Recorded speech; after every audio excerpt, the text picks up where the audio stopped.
মন্দিরের ক্রমান্বয়ে 6 মন্দির, দক্ষিণ পার্শ্বেও 6 শিব মন্দির।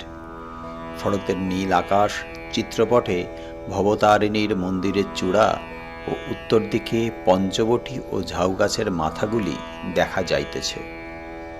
বকুলতলার নিকট একটি ও কালীবাড়ির দক্ষিণ প্রান্তভাগে আর একটি নহবতখানা।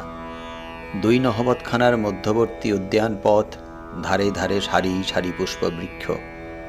শরতের নীলা আকাশের নীলিমা জাহ্নবী জলে প্রতিভাসিত হইতেছে। বহির্জগতে কোমল ভাব, ব্রাহ্ম ভক্তদের হৃদয় মধ্যে কোমল ভাব।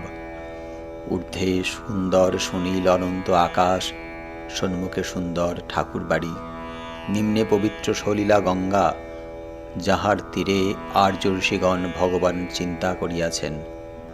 আবার আসিতেছেন একটি মহাপুরুষ, সাক্ষাৎ